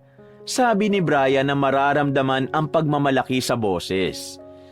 Gusto ko pong marinig ang paliwanag niyo. Sabi ni Melissa. Agad silang nagtungo sa guest room. Naroon din ang 3 anak ni Mateo na sina Janet, Marco at Ella. Nakasimangot ang babaeng si Ella pero hindi na lamang din yun pinagtuunan ng pansin ni Melissa. Ang tanging mahalaga sa kanya ay ang sasabihin ng matanda. Huminga ng malalim si Mateo. Ngumiti ito ng mapait. Ramdam na agad ni Melissa ang bumabalot na lungkot sa matanda. At kung ano man ang mga sasabihin nito, malakas ang kutob niya na magiging dahilan na naman ito para bumuhos ang luha niya. Hindi ko iniwan ang mama mo. Bungad ni Mateo sa kanila. Pagkasabi pa lang ni Mateo ay nakita na agad ni Melissa ang pagbabago ng reaksyon ng mukha ni Ella at Marco. Tila ba hindi nila gustong pinag-uusapan ang bagay na yon. Bago ko makilala ang mama mo, nagkalabuan kami ng asawa kong si Tessa. Alam ng mga anak ko kung anong kasalanan ang ginawa niya sa akin. Sumama siya sa ibang lalaki na mas bata sa kanya. Hindi ko alam kung bakit. Lahat naman ay ibinibigay ko sa kanya. Pero nagawa pa rin niya akong lukuhin. Sabi ni Mateo at agad namang kumontra ang dalagang si Ella. Anong point nito? Pinagmumukha mo lang masama si Mami. Ella, manahimik ka. Tama lang ang sinasabi ni Daddy. Dapat maalala natin kung bakit naganap ng iba si Daddy. Yun ay dahil sa kalokohan din ng sarili nating ina. Sabi naman ng panganay na si Janet. Nang manahimik na si Ella ay pinagpatuloy na rin ni Mateo ang pagkukwento. Naglukuhin ako ng asawa ko. Saka ko nakilala si Beth sa isang beer house. Iba siya sa lahat. Kahit na ganun ang trabaho niya, matino siyang babae. Yun ang dahilan kung bakit ko siya minahal. Oo, totoong minahal ko si Beth. Hanggang sa lihim na kaming nagsama sa loob ng 1 buwan. Kasalanan ko rin kasi pinaniwala ko siyang hiwalay na kami ng asawa ko. Pero ang totoo, nagkakalubuan pa lang kami. Dahil sa pagsasama namin ay nabuo ka namin, Melissa. Kaso ang pagkakamali kong ilihim sa kanyang totoo ay hindi ko inakalang lalabas. Nalaman niya mula mismo sa asawa ko na meron akong pamilya. At dahil doon, nagalit siya sa akin. Pero pumili ako. Mas pinili ko si Beth kesa kay Tessa. Dahil mas naramdaman ko ang tunay na pagmamahal kay Beth. Kesa kay Tessa na niloloko lang ako. Ang kaso nga lang, kahit pinili ko na si Beth, hindi pa rin pumayag si Tessa. Pinagbantaan niya si Beth. Huli ko nang nalaman ng mabalitaan kung umalis na si Beth sa tirahan ninyo, Melissa. Mula noon ay hindi ko na rin nakita ang mama mo. Kung saan-saan ko siya pinahanap. Dumating na rin ako sa puntong nagpatulong na rin ako sa mga pulis pero wala talaga. Napakagaling magtago ng mama mo. Wala na akong balita sa kanya. Ang huli ko lang nalaman ay buntis siya nang iwanan niya ako. My God, ang nonsense ng usapan na to. Para saan pa nandito kami? Para mas lalo kaming mainis dahil may bago na namang tao rito sa bahay? Ayoko na! Padabog na tumayo si Ella at lumabas ng guest room. Sumunod din naman agad ang lalaking si Marco. Lumabas na rin si Janet para kausapin ang 2 kapatid. Habang nagpaalam din naman si Brian para makapag-usap silang mag-ama. Melissa, anak, patawarin mo ko sa lahat ng nangyari. Kasalanan ko kung nakipaghiwalay sana ako ng maayos kay Tessa. Hindi sana aabot ang lahat sa ganito. Melissa, anak, nakikiusap ako sa iyo. Hayaan mo sana akong makabawi sa iyo. Pakiusap. Ito na lang ang panahon ko para magawa ang responsibilidad at obligasyon ko sa iyo bilang magulang. Hindi ko po alam kung anong sasabihin ko. Pero hindi ko po kayang mamuhay sa bahay na ito na kasama ang mga taong una pa lang ay ayaw na sa akin. Bibigyan ko po kayo ng chance na maging ama sa akin. Pero hindi ko po masasabing magiging anak ako sa inyo agad.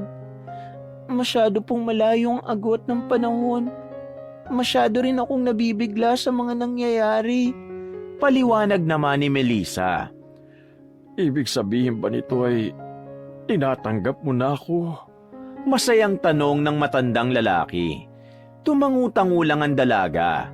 Kahit na medyo naiilang siya, aminado naman siyang kahit papano ay nakakaramdam din siya ng saya. Kaya pala noon pa man ay magaan na ang pakiramdam niya nung una niya itong nakita. Huwag kang mag-alala, anak. Ilalayo kita rito. Bumili na ako ng bagong bahay para sa'yo. Doon ka titira.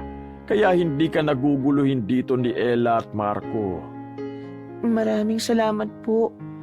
Hindi ko po alam kung anong sasabihin ko. Nahihiyang sabi ni Melissa. Ayos lang, walang problema. Bibigyan kita ng oras para makapag-adjust ka. Siya nga pala, pwede bang tawagin mo na lang akong Papa o Daddy? Pero kung hindi ka naman komportable, tawagin mo na lang ako sa gusto mo. Sabi ni Mateo. Maayos namang natapos ang kanilang usapan nung sandaling yon. Paglabas nila, formal nang pinakilala ni Mateo ang kanyang anak na si Melissa sa lahat ng tao sa mansyon. Kahit bagong salta lang ang dalaga, masaya sa kanya ang lahat ng mga naroon. Hindi rin naman kasi nakakapagtaka dahil mabuting tao naman si Melissa. Hindi gaya ni Ella at Marco. Sandaling iniwan ni Mateo si Melissa sa sala dahil may kinausap ito sa telepono. Habang si Brian naman ay nagpaalam na rin sa kanya para makapag-focus siya sa bago niyang pamilya. Nilapitan naman siya ni Janet at kinausap siya. Pasensya ka na sa dalawa kong kapatid ha. Na-spoiled kasi ng mami namin ng mga yun nung nabubuhay pa siya. Sabi ni Janet. Ikaw ba, hindi ka ba galit sa akin? Tanong ni Melissa. Kay daddy ako dapat magalit. Wala ka namang kinalaman kung ano yung nagawang pagkakamali ng matatanda. Pero ayoko na lang din magalit kay daddy. Matanda na siya eh. Hindi natin alam kung hanggang kailan na lang din natin siya makakasama. Kaya habang may oras pa, gusto ko na lang ilaan ang mga panahon sa masasayang bagay. Buti ka pa, ang lawak ng pangunawa mo. Ang swerte nila kasi may mapangunawa silang ate. Swerte nyo kasi kasama ka rin sa kapatid ko. Pero alam ko magiging awkward, pero hindi naman natin kailangan madalian, di ba? Basta in time, alam ko magiging okay din ang lahat. O sige na, kailangan ko pa mag-ready to go to work. Marami na namang client ng kikitain ko today eh. Kapag inano ka nung dalawa, magsabi ka sa akin o kaya kay daddy, ha? Ngumiti na lamang si Melissa. Humanga siya sa kabaitan ni Janet. Para sa kanya, tunay ngang sa mga magkakapatid ay may isa talagang maiiba. At si Janet yun. Makalipas pa ang mga araw, tuluyan na ngang nakalipat ng bahay ang dalagang si Melissa. Up and down ang bahay na binigay sa kanya ng ama. May maliit din na swimming pool sa gilid. Kung si Melissa lang ang tatanungin, hindi niya kailangan ng malaking bahay. Mas masaya na siya kahit maliit. Pero wala siyang magawa dahil yun ang desisyon ni Mateo. Hindi na rin naman niya kinontra pa dahil alam niyang bumabawi lang sa kanya ang kanyang ama. Bax, ang laki ng bahay na to tapos mag-isa ka lang. Diyos ko ka! Namamanghang sabi ni Mary Jane nang dumalaw ito sa bahay niya. Naroon din si Brian. Medyo kasundo na rin ang binata si Mary Jane dahil magdadalawang linggo na rin naman nung ipakilala ni Melissa ang dalawa sa isa't isa. Ang sabi ko kasi sa'yo, dito ka na tumira. Sabi naman ni Melissa. Baliw, hindi pwede. Baka mawarla ako ni Mudra kapag wala ako sa amin. Ayan o, si Brian, patirahin mo rito. Natatawa naman itong sabi. Yan ang hindi pwede. Baka mamaya machismis pa kami niyan. Alam mo naman na hindi pwede magsama ang babae at lalaki sa isang bahay lalo na kung hindi naman sila kasal. Pagkontra naman ni Brian. Ito naman, di mabiro. Tugon na lamang ni Mary Jane. Naging maganda ang gabing yon para kay Melissa. Tamang inuman lang silang tatlo. At nang magkaroon na rin ng kaunting tama, nagyaya na ring umuwi si Mary Jane. Mag-text kayo sa akin kapag nakauwi na kayo ha. Ingat kayo sa biyahe. Sabi ni Melissa habang nasa tapat sila ng gate. Ako nang bahala rito sa kaibigan mo. Sagot naman ni Brian at saka pumara na rin sila ng taxi. Napapangiti na lamang ang dalaga nang makaalis na ang dalawa. Hindi niya kasi inakalang magkakasundo ang dalawa. Sa katunayan, alam niyang nagliligawan na ang mga yon. Masaya siya para kay Brian at Mary Jane. Para bang wala na siyang may hihiling pa sa buhay niya. Maayos na rin sila ni Mateo. Sa katunayan, madalas na dumadalaw si Mateo at Janet sa bahay niya. Papasok na sana siya sa loob nang biglang mag-ring ang kanyang cellphone. Pagtingin niya ay tumatawag ang kanyang ama na si Mateo. Hindi siya nagdalawang isip na sagutin yon. Kahit na ilang araw pa lang ang nakakalipas, masyado na siyang napalapit sa matanda. Hello, Itay? Bungad niya sa kabilang linya. Hello anak, napatawag lang ako para kumustahin ka. Kumusta ka dyan? Tanong ni Mateo. Ayos lang naman po ako. Kayo po. Ayos lang din naman ako, medyo pagod. Ang dami-daming kinausap ng ate Janet mo eh. Anak, pasensya ka na at hindi ako nakadalaw dyan ngayong araw ha. Huwag ka mag-alala, babawi ako bukas. Nandyan ako ng hapon. Wala naman pong problema. Masaya na po ako at nakausap ko kayo ngayon. Masaya rin ako anak, kasi ngayon mas lalo nang nagiging maganda ang samahan natin. O paano? Magbibihis na muna ako ha, tapos tatawag ako ulit. Sige po, Itay. Hindi mawala-wala ang ngiti ni Melissa nang matapos na ang tawag. Pero ang ngiti niya ay bigla na lamang nawala nang marinig niyang may kumalabog sa gate. Nakita na lang niyang nakadapa na ang guard niya at kasunod nito ay may mga kalalakihang pumasok sa loob. May mga dalang baril. Sa takot ay nabitiwan ni Melissa ang kanyang cellphone. Agad siyang nilapitan ng mga lalaki at hinablot. Sumama ka sa amin! Saan niyo ako dadalhin? Sino kayo? Tinakpan na siya ng itim na tela sa ulo at pagpasok sa van, tinalian naman ang kanyang kamay. Wala siyang ideya kung saan sila papunta. Basta makalipas lang ang halos 20 minutos, naramdaman na niyang tumigil na sila. Kinaladkad siya ng mga lalaki papasok sa isang warehouse. Inupo siya sa sahig at saka tinanggal ang nakatakip sa ulo niya. Nagulat siya nang makita niya roon si Ella at Marco. Tumatawa-tawa pa ang mga yon. Ano, takot na takot ka? Huwag kang mag-alala. Hindi naman masakit ang gagawin namin sa'yo. Sabi ni Ella at tumawa